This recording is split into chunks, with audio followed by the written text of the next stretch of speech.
Hey guys, Brian delivers you the goods here. Returning to you for a track review, and don't mind the ears right here. That's my sister's cat right here, Titan, of course. So basically, I'm returning to you finally for another Silverstein Marathon Studio album review. I've been so busy with work, that's why I haven't had time to get more reviews out. And this is going to be for their fourth record, A Shipwreck in the Sand, that I got a chance to listen to for myself to see what I was going to think of this record. So I'm going to discuss what I listened to for this album and let you know my thoughts on it. So let's dive right into this album review. Now it starts with a great fire, and off the bat, Shane Told's screaming vocals are great in this track, and the overall execution with how his vocals are sounding pretty good. So I really dig this track for how it sounds, so this is a 5 out of 5. Vices featuring Liam Cormier of Cancer Bats. It's a really strong track. Really enjoyed this track, and give me a second, I gotta pause the video. Sorry about that, guys. My sister's cat wanted out of my room, I guess. Really early than I thought.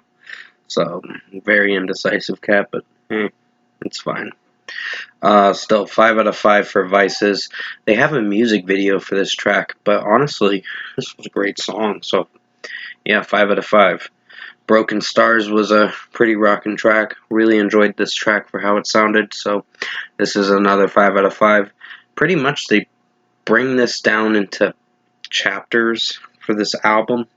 And I did actually buy this album because I think this was a pretty good record, to be honest.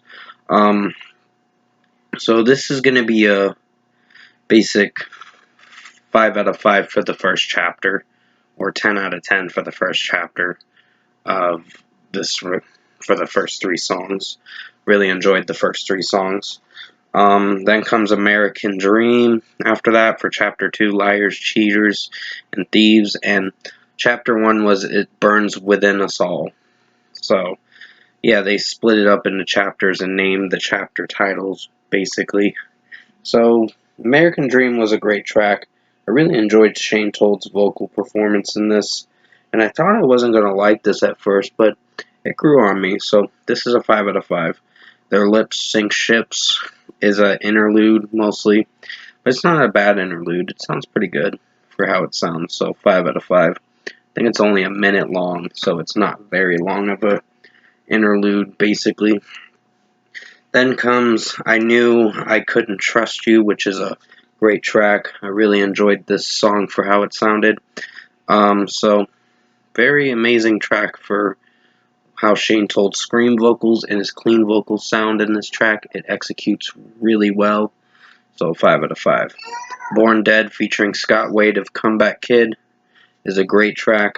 Really enjoyed this track for how it sounded, and I recommend you guys listen to this track because it's well executed. Even the featured artist sounds really good from Comeback Kid. It was a very well executed track, and I really enjoyed this song. 5 out of 5. So 10 out of 10 for chapter 2, Liars, Cheaters, and Thieves. Chapter 3 is Fight Fire with Fire. A Shipwreck in the Sand was a pretty strong track. I really enjoyed the title track, so this is a 5 out of 5 as well. Then comes I Am the Arsonist, which is a great track. To be honest with you, A Shipwreck in the Sand, the title track, was more melodic and had a lot of clean vocals from Shane Told. A few scream parts, but still, clean vocal-wise, it was pretty good. I Am the Arsonist was great. I really enjoyed this track. This was one of my favorite songs. So this is a 5 out of 5. Here All I Have was pretty good for how it sounded. I wasn't sure if I was going to like this at first, but as the song progressed on, I was really feeling for Shane Told's vocals, and then later on his screaming vocals come in, and I'm like, okay, this sounds like it's pretty good. So 5 out of 5. So 10 out of 10 for Chapter 3, Fight Fire with Fire. Chapter 4 is Death and Taxes, the final part to the regular edition to this album. So I'd give this for We Are Not the World is the first song on Chapter 4, which is track 11 on the album. And this was a pretty strong track. I really enjoyed this song, so 5 out of 5. A Hero Loses Every Day is a strong track too. I really like this song for how it's well executed, and this is a 5 out of 5. The Tide Raises Every Ship is an interlude. It's like 45 seconds, I think. It's not very long, but it gets the job done going into the closing track. So 5 out of 5. And then the end featuring Lights is a pretty good song, but not one of my favorites. So I'd give this a 4.75 out of 5 for this one. So overall, production, mixing, and execution wise, for the regular edition, I'd give this a 9.5 out of 10. Because I really enjoyed the regular edition.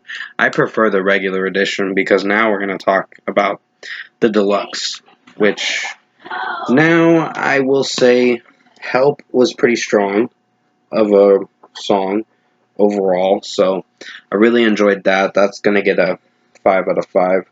Even though it's a Beatles cover, it sounded really good. So I'd recommend that track for sure. Go Your Own Way was fine. Solid track, not anything impressive, but it's alright. 4.5 out of 5 for the Fleetwood Mac cover. I mean, they didn't sound like they were really trying with their vocals. I like the Fleetwood Mac vocal version of it, of this song, their original song, which it is their song, but that version was probably my favorite. Go Your Own Way. I really enjoyed the Fleetwood Mac song more than Silverstein's version. Even though it's a remake, it sounded alright, or a cover track. 3 Miles Down Saves the Day cover is a pretty good song. I really enjoyed it for majority of how it sounded. So this is a 4.75 out of 5. Then comes Total Bummer, which is not very good, honestly. I mean, I like Shane Told's vocals, but I found this to be disappointing in a way. I was really hoping to like this track, but this is my least favorite from the deluxe edition. So this is a 2.5 out of 5. I was really hoping this wouldn't suck, but yeah, it was disappointing, unfortunately, because of the lyrics sounding cringy. Everybody's horny around me, or whatever the fuck lyric. It was very cringeworthy, and I couldn't see myself liking this song because of the lyrics. It was very off-putting. Then comes Broken Stars demo, and that was a pretty good one, so I'd give this a 4.75 out of 5. So overall, I'd give the deluxe edition a 7 out of 10. The deluxe edition is pretty weak, but overall, if I were to give this whole album a score, it's still going to get an 8.5 out of 10, the record itself. But the problem with this deluxe edition was one of the tracks, Total Bummer, NOFX cover, which it is an NOFX cover, but still it wasn't that great with how Silverstein was doing it. I mean, they tried, and it was an acoustic track, but I couldn't feel for it. So pretty much 9.5 out of 10 for the regular edition for A Shipwreck in the Sand album, and 7 out of 10 for the deluxe edition for A Shipwreck in the Sand for tracks 15 to 19. The majority of them are cover tracks, and Broken Stars is a demo. So with that being said, thank you for watching this album review today, or tonight.